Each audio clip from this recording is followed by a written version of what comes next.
Newton's first law of motion. In our everyday life, we observe that effort is required to put a stationary object into motion or to stop a moving object. Have you ever wondered if a ball kicked on the ground would keep moving forever, or after some time would naturally stop moving? The ball will continue to move unless an object of force stops it. Here comes Newton's first law, which states a body continues to be in its state of rest or of uniform motion unless acted upon by an unbalanced external force. To understand Newton's first law, you need to understand what unbalanced force is. If you have seen a game of tug of war, you would have seen two teams pulling a rope in opposite directions. If the rope doesn't move, the forces applied by the teams are balanced forces as they are of equal magnitude in opposite direction. If one of the team applies greater force, it pulls the other team and the rope towards their side. In this case, the forces are unbalanced as the two forces are of unequal magnitudes in the opposite directions. If one of the team lets go of the rope, the opposite team falls backwards. This tendency to fall backwards despite letting go of the rope is due to inertia. That is, if an object is at rest, it tends to remain at rest, and if it is in motion, it tends to stay in motion. This property of an object is called its inertia. Inertia can be classified into three categories: inertia of rest, inertia of direction, inertia of motion. Certain experiences that we have while traveling in a bus can be explained on the basis of the law of inertia. When a passenger is standing in a stationary bus that suddenly moves, the movement pushes the passenger backward. Why does this happen?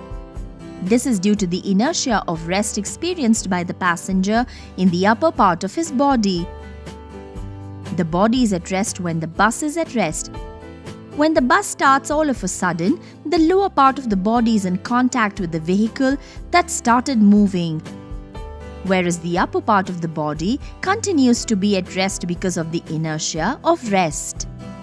Inertia of rest is the tendency of a body to resist any change in its state of rest.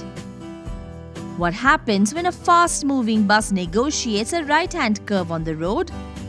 The passengers will tilt to the left. Inertia of direction is the tendency of a body to oppose any change in the direction of its motion. With the application of sharp brakes, the bus stops all of a sudden and the passengers tend to fall forward.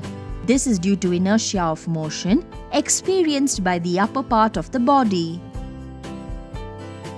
When the bus is moving, the whole body of the passenger is in a state of motion. A sudden halt caused by the lower part of the passenger's body that is in contact with the bus comes to rest.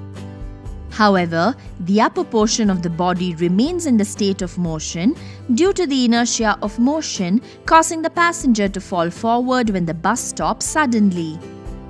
Inertia of motion is the tendency of a body to resist a change in its state of uniform motion. Thus, Newton's first law is also called the law of inertia. Well, now this law should make sense. Do you understand why a ball on the ground after being kicked does not keep moving forever? The ball stops after some time due to the unbalanced external force applied by the ground in the opposite direction. Things to remember. Newton's first law of motion states that a body continues to be in its state of rest or of uniform motion unless acted upon by an unbalanced external force. Two unequal, oppositely exerted forces are called unbalanced forces. Newton's first law is also known as the law of inertia. The tendency of an object to continue its state of rest or of uniform motion in a straight line is called inertia. The three types of inertia are inertia of rest, inertia of motion, and inertia of direction.